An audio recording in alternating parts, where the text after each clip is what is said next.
Yeah, I'm back. Sunday, I had to come back, do some exercise. I took my Saturday off and and then kicked my own butt today. Still hate exercise. Just quick update. Exercise still sucks. Ate every second of it. But that's why I do these burn and learns.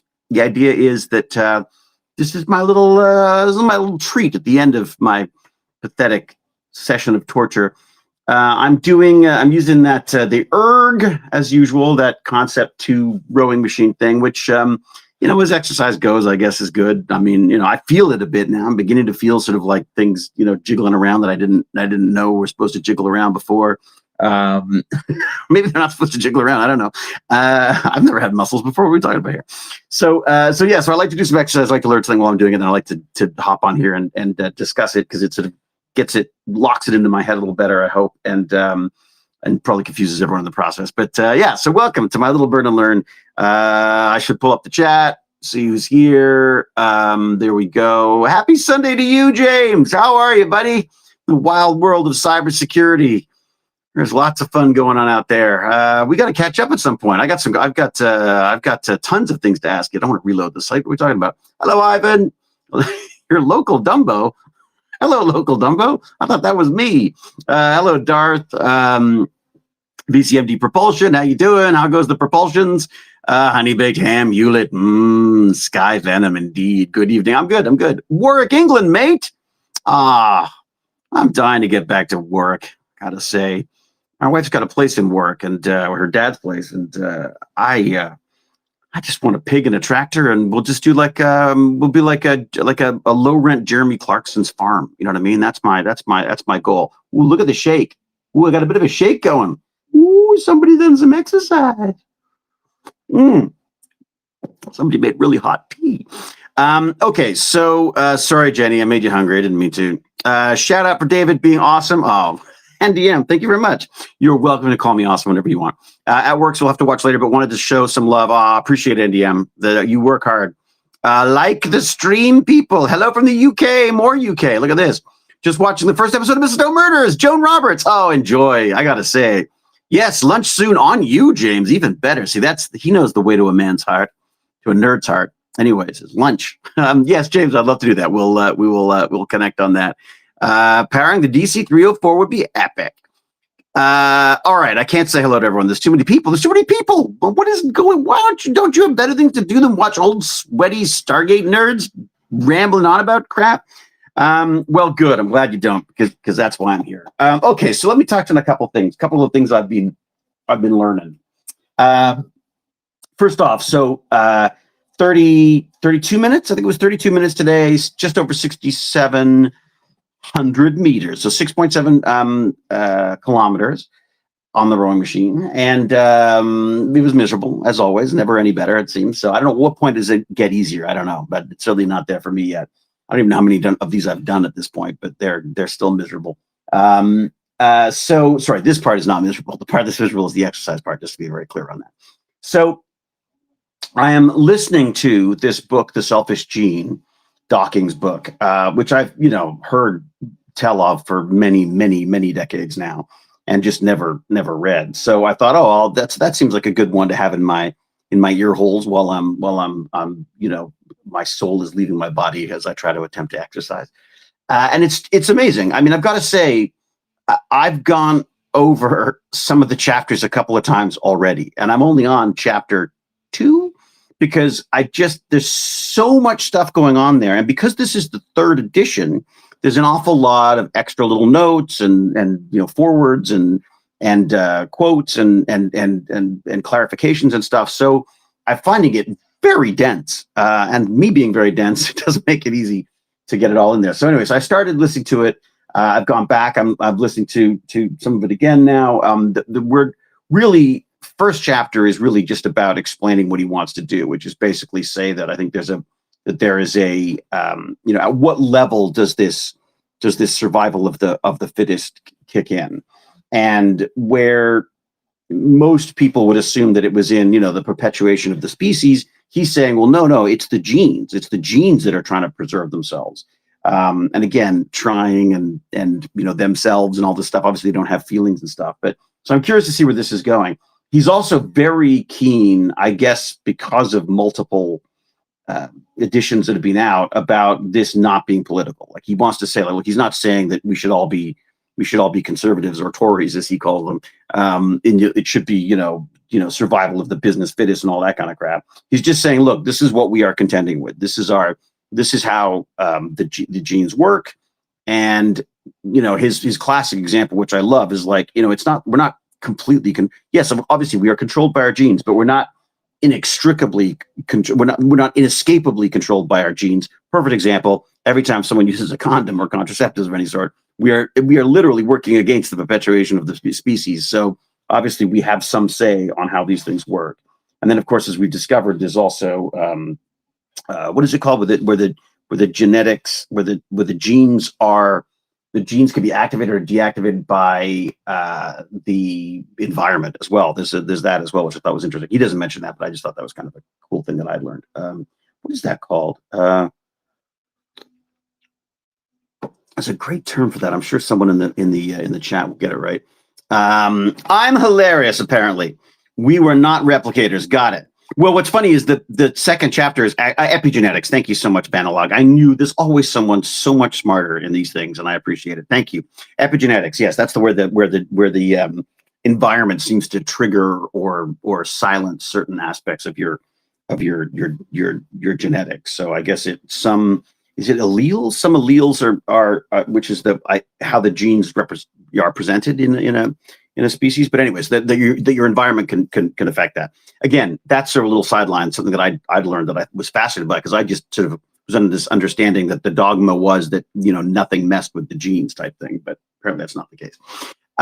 But it's just very funny about how the politics have come into play with this, where obviously you've got Christian groups who are not happy, or religious groups that aren't happy about this idea that we're being driven by these genes, and also politically. Again, he was talking about how he helped to vote in a Labour Party in England, no matter how you feel about that, and then they facing huge amounts of inflation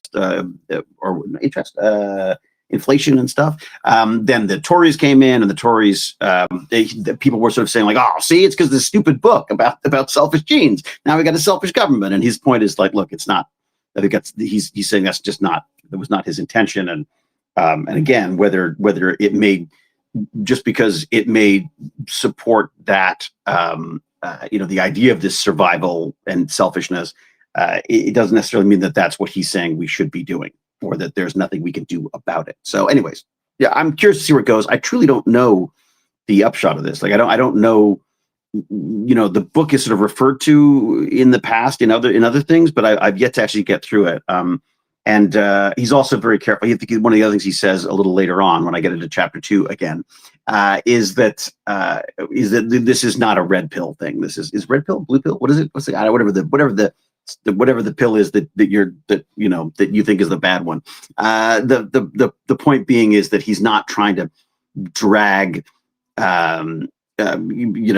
people into thinking that they should be entirely selfish for the sake of their genes or whatever. So anyways, so yeah, fascinating book. Before that, though, I caught up on a couple of podcasty things. One of them is this one called Pivot, which I've spoken to about, which is Kara Swisher and Prof G. I can't remember the guy's real name now, but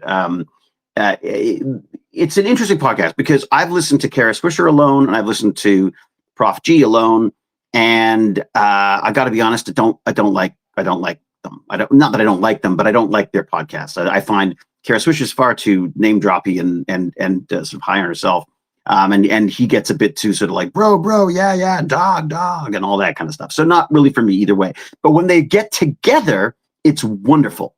It reminds me of my parents, who I love very, very much when they're apart. When they were together, it was miserable. But when they're as separate individuals, I absolutely love them to bits. But when they were together, oh my God, it was just a disaster. Anyways, I'm sure they'd love me sharing that. But it was a long time ago, and my dad's married to the most fabulous woman now. Not that my mother wasn't fabulous too, but certainly fabulous for him. Boy, I'm just getting myself in hot water here. And Merry Christmas, everybody. I won't be invited to any of them. Yes. Anyways, I love me my stepmom. She's absolutely wonderful. Helen is just extraordinary. So anyways, And of course, I love my mom too, obviously, because she was okay. You know what? I'm just going to stop now because there's nothing I can say at this point. I feel like I've dug the grave. I'm just gonna lie down now and lie in it.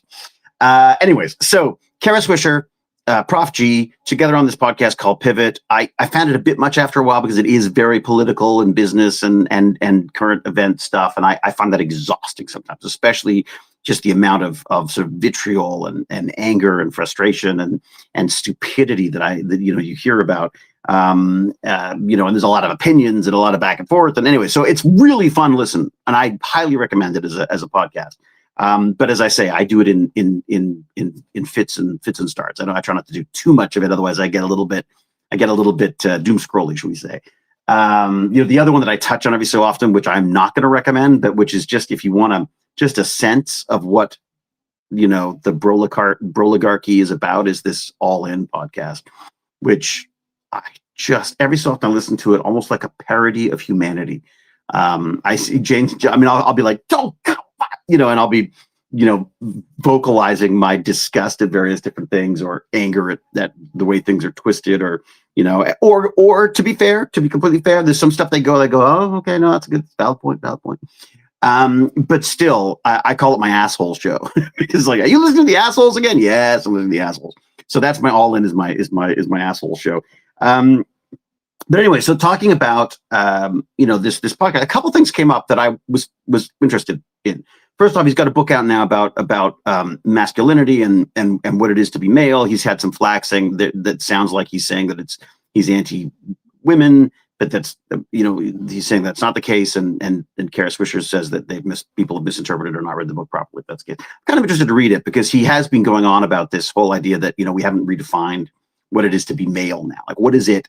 Now in a society where with the Me Too movement, with or as I call it, getting caught, with this obviously sort of toxic masculinity that has existed, this sort of patriarchal kind of approach to the world that has existed up to now, that's changing. How does one redefine themselves as male? Like, how do we raise and support and steer our kids, our male kids specifically, obviously, because that's what he knows, towards the right paths and the right,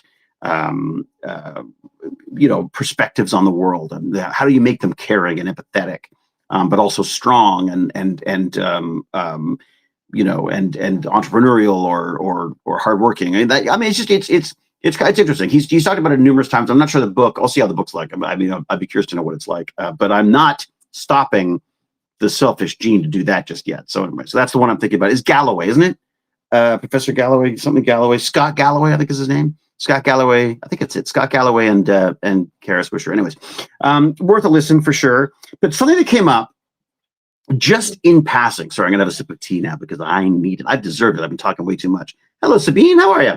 PVC driving instructor. We teach them to be decent human beings, that their emotions are valid and telling is good. Yes, that's it. Actually, Liz with the Z, I'm sure I'd be curious to know your thoughts on this one, on this Scott Galloway book.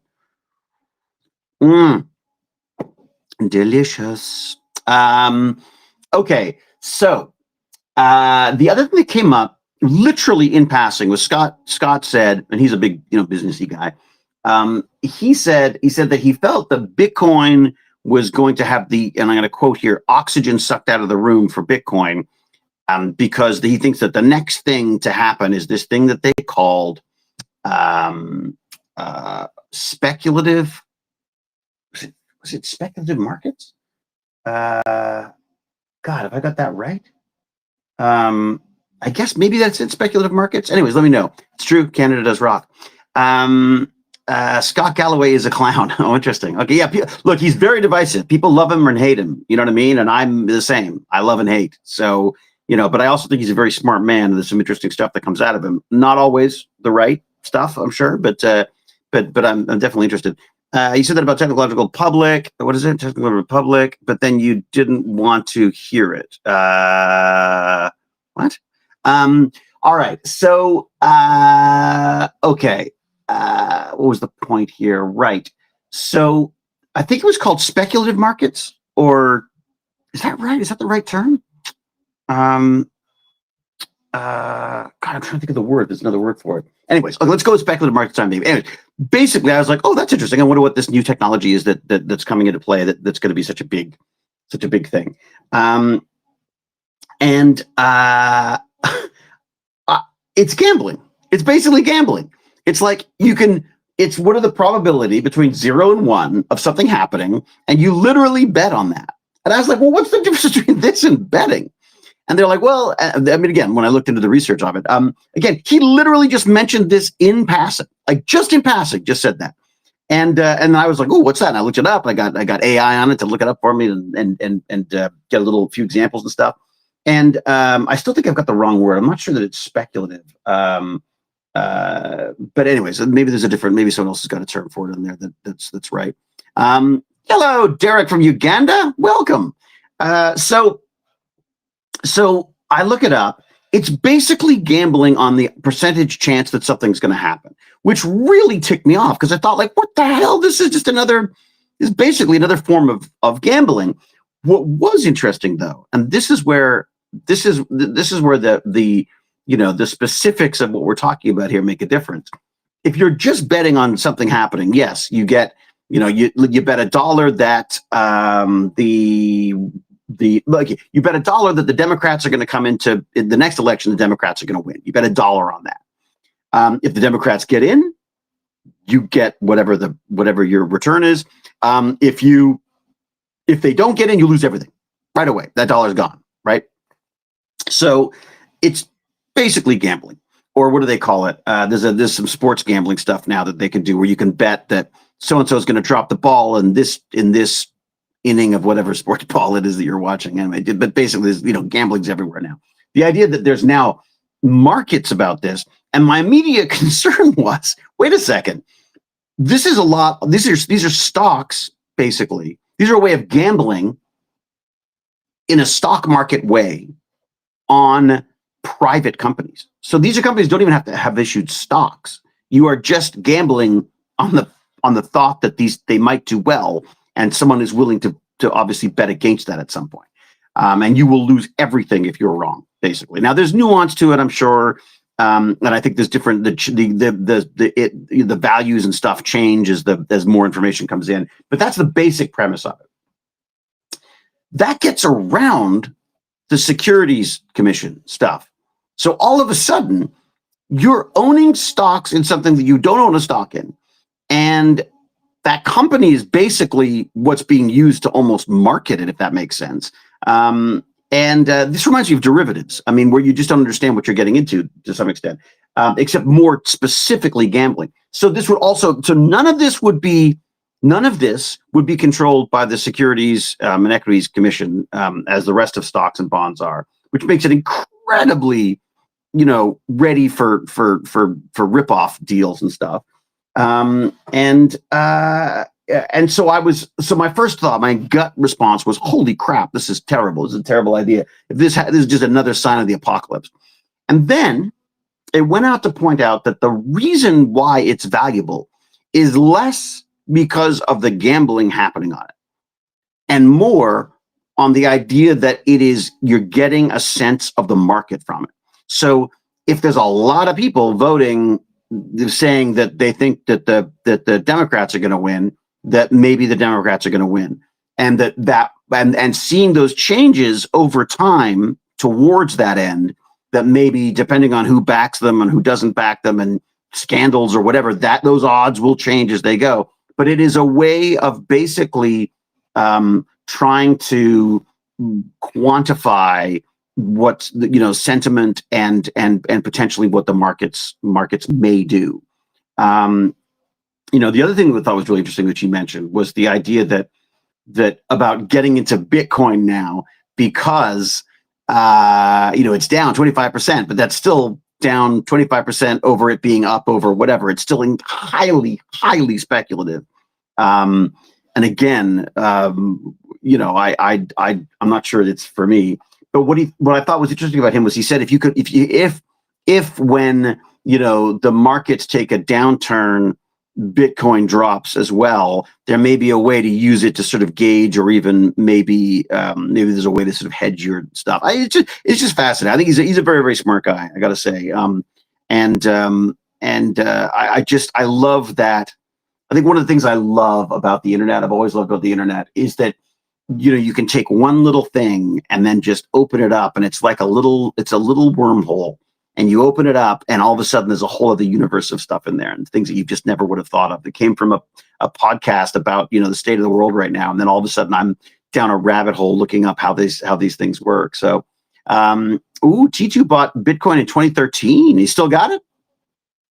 He still got it. You're probably doing pretty good, I'm guessing. I won't ever try it. LOL. Sorry, Ivan. A lot, but I indulge in that every once in a while. Did you bring it up in Blue's stream? What's this? What have I missed? Hello from Australia. Hello, Kylie. Wonder if David ever heard about the anime horse girl racing game. No. Anime horse girl racing game. I have to check that out. We make parts for Archer Aviation. They are really ramping up production. Really? That's interesting. What is Archer Aviation? Is it military, non-military stuff? What is it? Speaking of pineapple, I've had pizza with pineapple today. How many people say I'm evil? A lot, Ivan, but you know what? You're so not true. Okay, what do we got? I think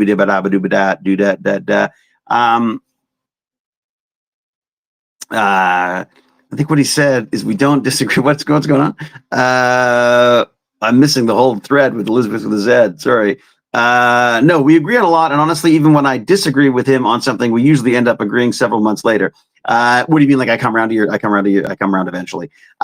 No, I love talking to Elizabeth with a Z about this stuff because she's incredibly well read. She knows her stuff. She's got a great background in education, and she's meticulous in a way that I'm not. And it's. I mean, look, if you just got people telling you, and she said this herself. I mean, if you just got people telling you what you want to hear all the time, then you don't learn anything, right? I mean, it's like I say to the Tech Bandits kids. It's like, oh no, it worked. We didn't learn anything. So yeah, no, I absolutely agree, Elizabeth. I think that's important, and it's never that I don't want to hear stuff. It's just that I don't necessarily always agree with it. So, saw your combo with Thomas Wallachek. It was great, Jimbo. Thank you very much. It was kind of fun, wasn't it?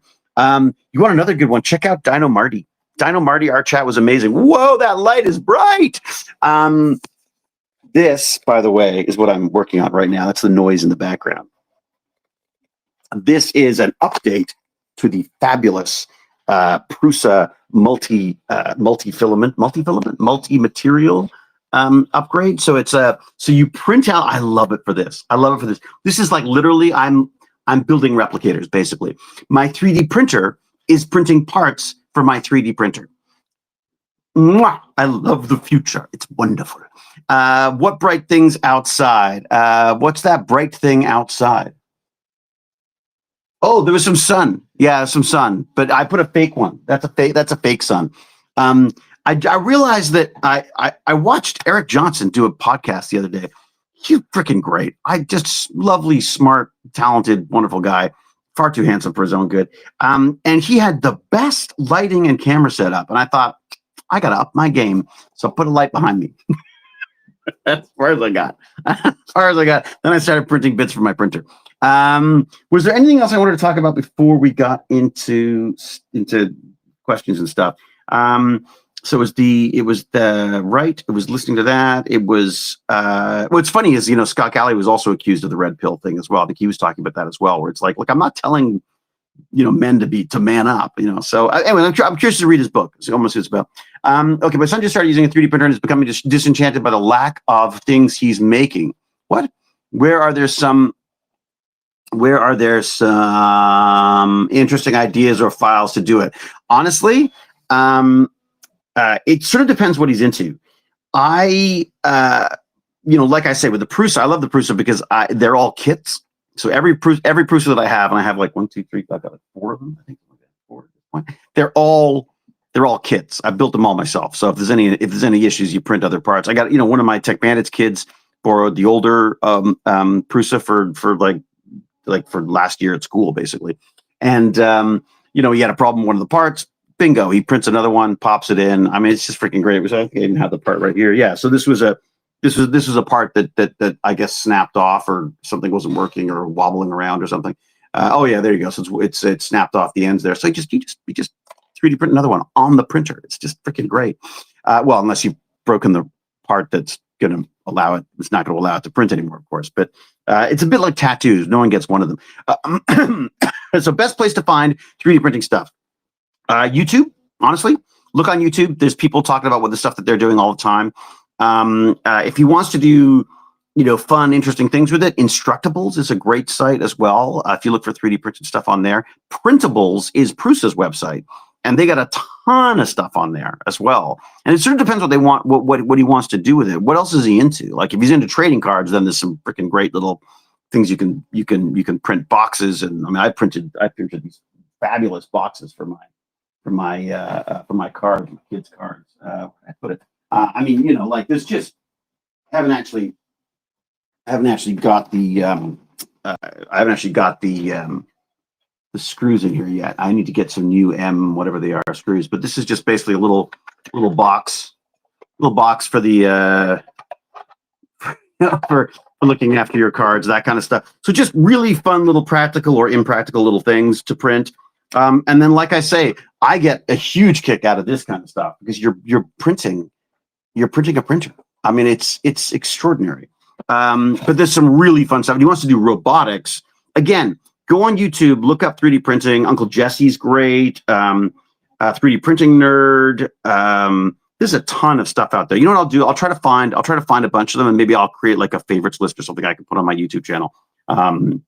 So if you want to go over there, I'm what am I on Hewlett? I'm D Hewlett on YouTube, and I'll share I'll put a playlist together of some of the ones that I like, because there's some great people to follow there. Or if you want to, just pop onto, have a look at who I'm following and go with that too.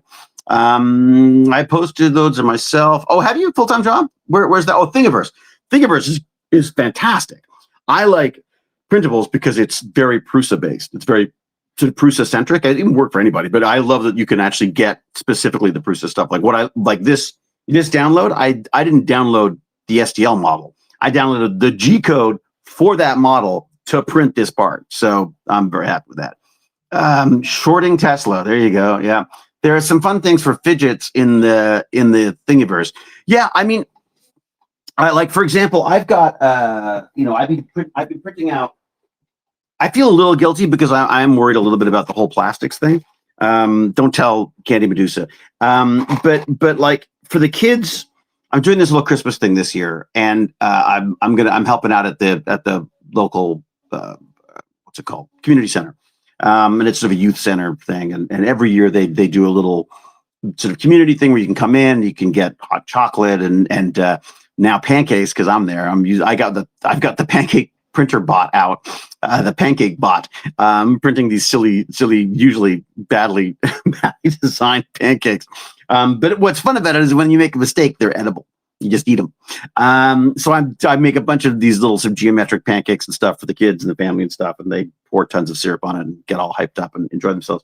But I thought what might be fun was then to have to come away with something that they can actually, that they can see sort of what can be done with 3D printing.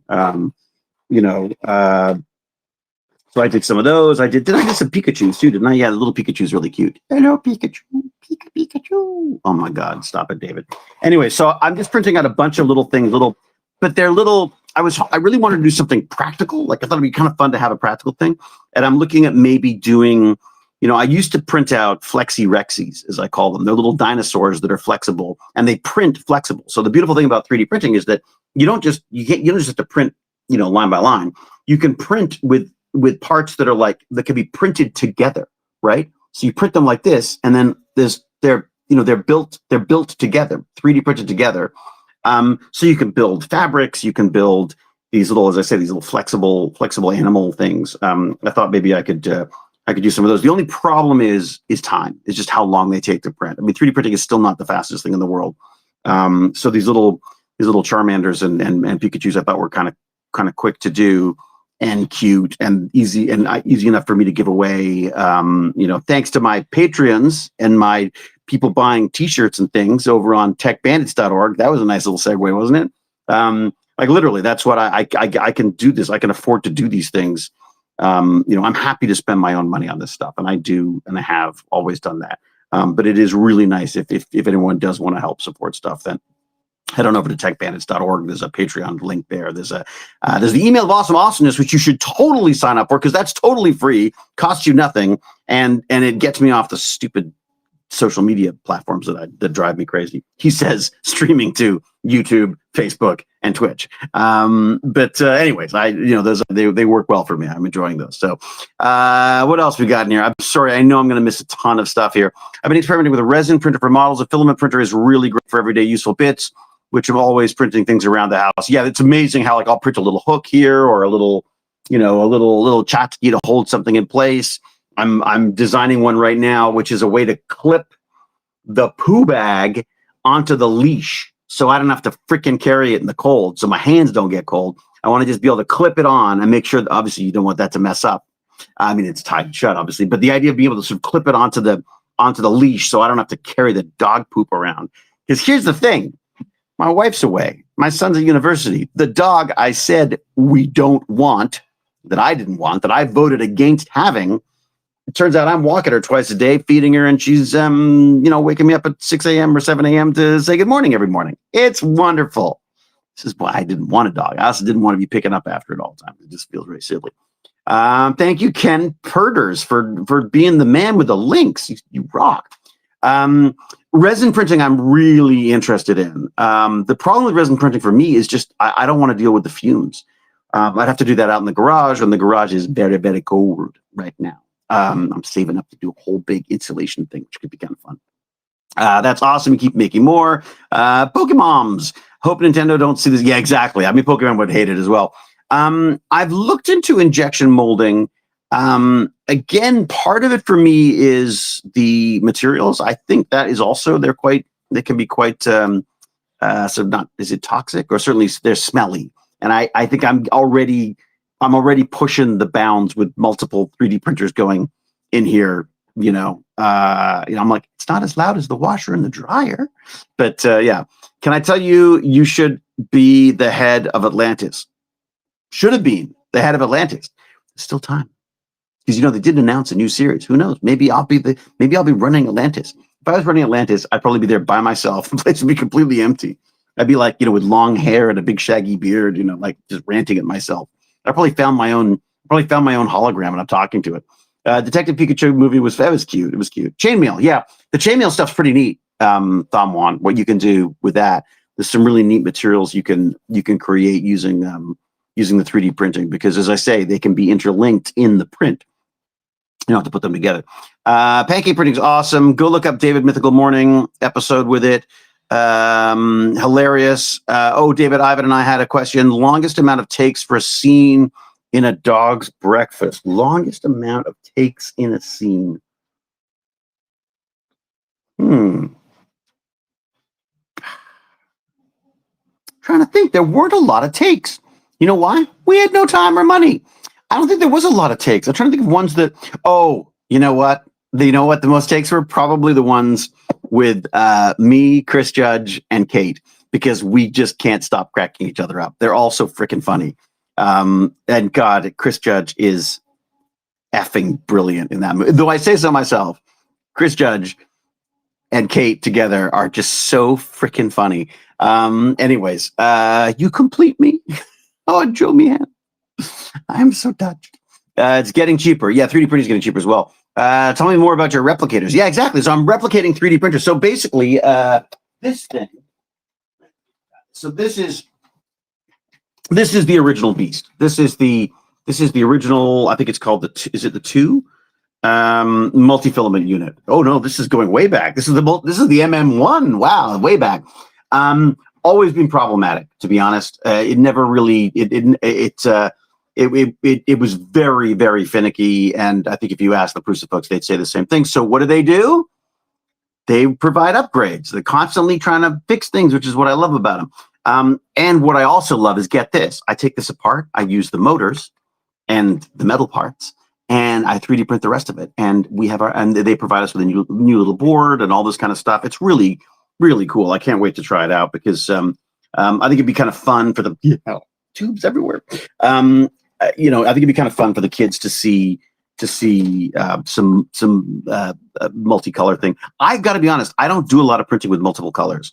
The reason being is that it just uses so much more material and takes so much more time. So that's not a Prusa issue. Prusa is still faster than the bamboo and all that on that stuff, but at least according to the stats I've seen anyways.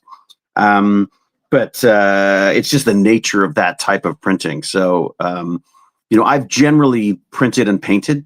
That's been the way I've done it. And also I kind of like the painting part. It adds like a little, I feel like a hobbyist again. I feel like I'm making models and stuff. So, that's awesome. You could print those dino candies. The green ones are my favorite. Yeah. They wouldn't taste so good. I did a whole rabbit hole, wormhole. There's a world in here on chocolate printing. And it seems there's like only one or two companies that have had some kind of success with it.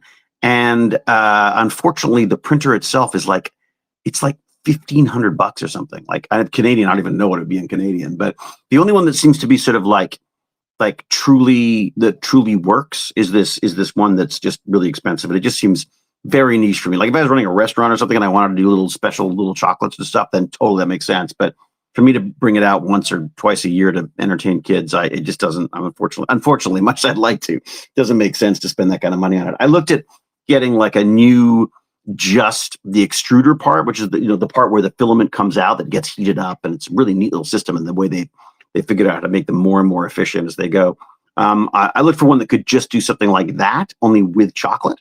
Again, they seem very kludgy. They also, the one company that seemed like it had a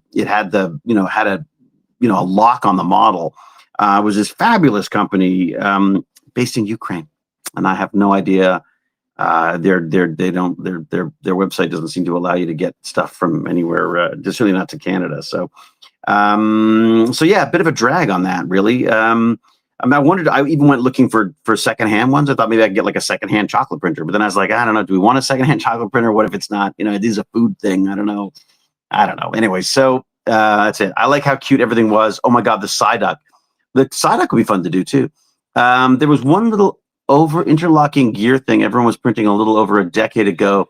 So show how additive manufacturing could print interlocking pieces. Yeah, I did one too. It was like a little circle with numerous little gears in it, and you could roll it around. But I gave it to I think I gave it to a kid. But not before another kid managed to get their finger caught in it. It was amazing. Kids can hurt themselves with anything. Did you see the thing I did? I had a Stargate open, and DDD Tech Bandits flew through the wormhole, and there was Daleks for some reason. Wow. I don't think I did see the thing you did, CJ Celestial Jigsaw. I'm sorry. That sounds amazing. Where would that be? David, I was actually pretty good. What did you see? Troll 2. You watched Troll 2? We started. I like Troll 1. I wasn't loving Troll 2, but if you say I should go back to it, I'll go back to it. That's fair. Troll. I mean, we had some fun with it. And like the stream, David, do an email awesomeness about 3D printing. Oh, I could do that. Yeah, I could throw some of that in for sure. It's a full-time job. I've got the Stargates out. That's great. Have you printed any of Martin Tai Chi Stargate? Oh, no, I haven't. Martin, I've met Martin. I've talked to Martin. I've gushed and squeed about Martin, to Martin. His stuff is amazing. Absolutely amazing. And all available on printables. So if you want some great Stargate stuff to print out, there's that as well. I haven't done as much of that as I'd like to. I've been sort of trying to avoid the tchotchkes, but as I say, the YouTube thing, YouTube thing, the whole Stargate thing would be kind of fun to have a few things sort of floating around here. Would be kind of nice. So what's a really good and affordable 3D printer? I mean, there are really good and affordable 3D printers. I'm sure. I gotta say, honestly, right now, you know what I'd do? I'd get a secondhand Prusa, because they're not cheap They're not cheap printers. The Prusas, they're well made. They're incredibly well supported. And like I say, you could buy little upgrades and stuff. I mean, you could basically rework that thing, and it just becomes a new printer every few years. I would go with a Prusa if you could afford it. If you can't, like I say, nerds are always changing things up, and they're so easy to maintain and fix and mod and stuff. I would look into the secondhand ones. But if anyone else has other suggestions for ones, look, if you want great suggestions on what ones to get, you got to go talk to the 3D Nerd. Joel's amazing for that. Uncle Jesse does some really fun builds and does some. I think he's using.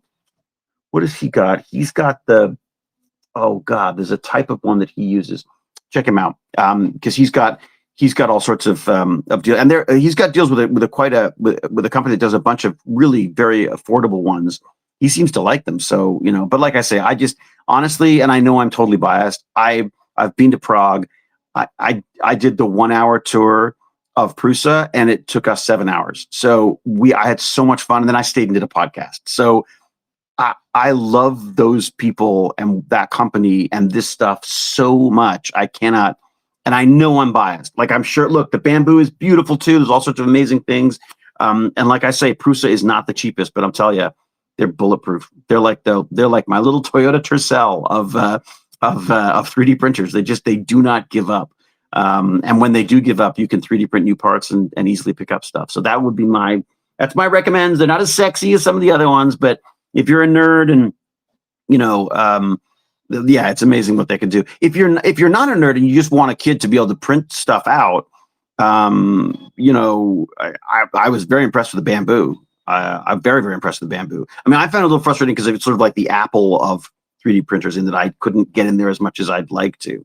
But I also didn't need to, which is good too. So it's definitely I think it's probably more user-friendly. Prusa, definitely more nerd-friendly, but I'm telling you, it's like, you learn your stuff doing this. It's amazing. I'm an idiot. I can break anything. Look at me with solar systems and stuff. But I've built numerous of these printers now with great joy. I've got to say, really, really enjoyed it. Their instructions are amazing. They usually give you gummy bears. It's pretty great. Yeah, there you go. You get gummy bears to go while you print it, while you build it, which is really fun. What do we got?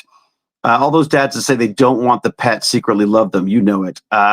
Sky, I love her to bits. I just wish I lived, on a farm or something where she could run around and act like a dog, and I didn't have to walk around acting like a poop robot. Like, all I do is pick up shit. It's like, what the hell?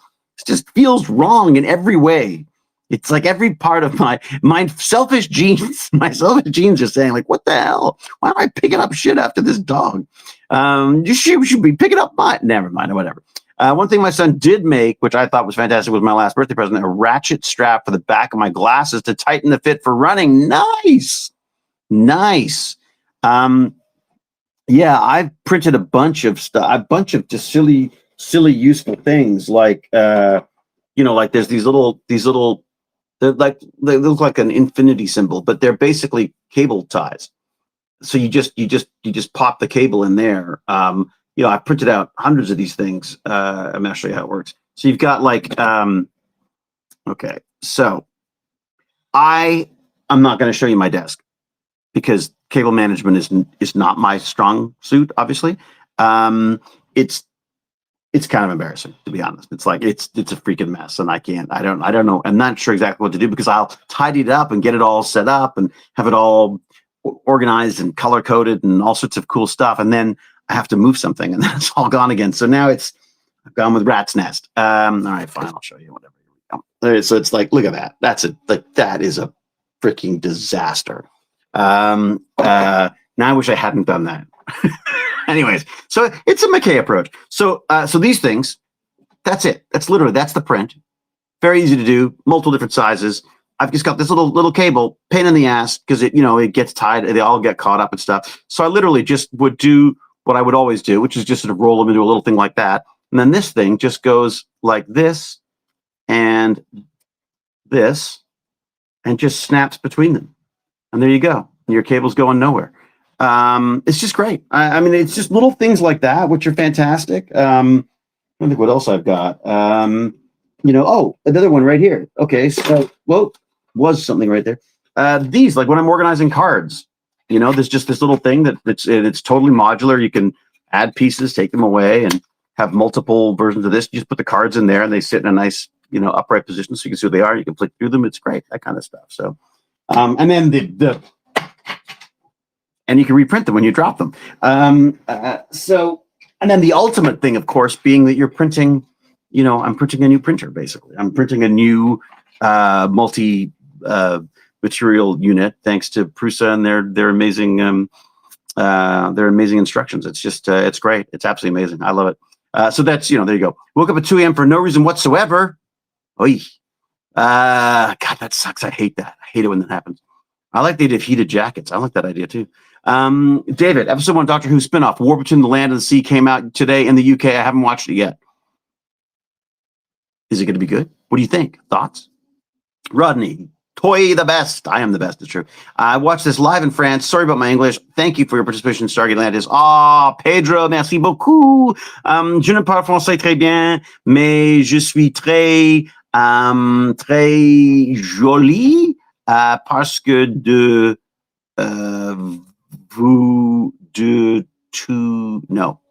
because of your message.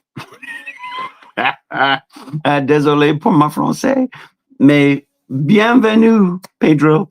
Mikey came back with a cat. Oh, God. So they kind of tricked me into it. And it was the worst. I don't hate the cat, but I really don't want to have one. Yeah, there you go, Elizabeth with the Z. It's called parenting. And that's what happens. They bring freaking pets home. I got a gecko. Well, I like the gecko. To be honest, I'm a big fan of the gecko. The gecko and I have heart-to-hearts every night as I put the food on the end of my finger. Freaking gecko comes out. Got this tongue that sort of goes through it. It's the most extraordinary tongue. Comes out and sort of scoops up the stuff, and then when it gets bored, it goes and looks up at me. I go, okay, and I take it and I put the little thing up in its little nest for its food. Not nest, what's it called? Like a little bowl thing on the side of the thing. I spray it down so it's got a little bit of water to drink, and yeah, it's amazing. I love it. All right. Okay, I've been babbling on for 45 minutes. Holy crap! I'm so sorry. Okay, babble. It's Canadian. I'm very Canadian. It's true. All right, everyone. So, like I've said before, techbandits.org. Get over there. Get yourself signed up for the email of awesomeness. Please. I really would appreciate that, because I mean, the more people I have, the more incentive I have to get those out there, and also just the more the less I'm reliant on the social media stuff, which is really bothering me right now, I got to say. So techbandits.org for that. And there's a bunch of stuff there as well. If you want to help out, with my little educational lifelong learning adventures, then there's a Patreon there for that. And then of course there's merchandise, like my beautiful organic intelligent logo.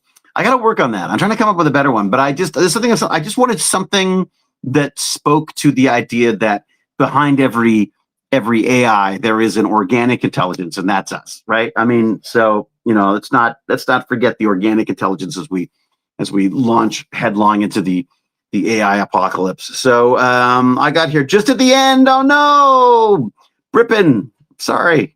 Yeah, I'm not leaving because of you, Brippin. It may seem that way, and you may feel that way, but it's not. It's got nothing to do with you. It's just the fact that I'm a sweaty old Stargate guy who's been sitting here babbling for 48 minutes now, and the hypothermia is kicking in. Oh, I forgot to tell you. Oh my God. Last night, my wonderful friends. I got wonderful friends. I'm like really lucky on the friends, I got to say. My fabulous genius friends took me out for an escape room. We went to, I can't remember the name of it. Revo? I think it's called Revo. And it's supposed to be, it's got like 5 stars. Who gives anything a 5 stars these days? It's got like 5 stars. It's supposed to be the best escape room, like in Ontario. No, maybe it's not in Ontario, but certainly in the vicinity. And I was not disappointed. There was some stuff that I wasn't so keen on, but it was a room that relied not on so much on puzzles as it was on relying on teamwork and having to work together to get things happen. I won't do any spoilers in case someone wants to do it, but there are things like you could not do without 2 other people, and everyone had to sort of figure out how they were going to help get these puzzles done and stuff. So much fun, even at 9 o'clock, which is past my bedtime, which is when we went, because it was so full. It was the only time it was available. We went for udon noodles first. Very nice. And then we went for this escape room, and I think it was called Revo or something like that. Really, really enjoyed it. I am a bit of an escape puzzle nut now because of this stuff. And of course, what's fun is two of the people there are involved in the University of Toronto escape puzzle learning stuff that I sort of got off the ground originally. And they've just been running with it. It's amazing. It's like a part of their courses now. In fact, I've got to go back and see what the new recruits are up to. They got a new session starting up soon, and I'm going to go and maybe talk to them before they do it, as well as I like to do little exit interviews at the end and record that, so we sort of get a sense of how it's going. And apparently they're going to write a paper on it too, so I'm looking forward to that. So leadership, exactly. And now a few words on leadership, and those words are see you later. All right, thanks everyone. Until we geek again, I will say be brave, be kind, be brilliant, cheerio, and huzzah. Wonderful. Thanks very much, everyone. Cheers.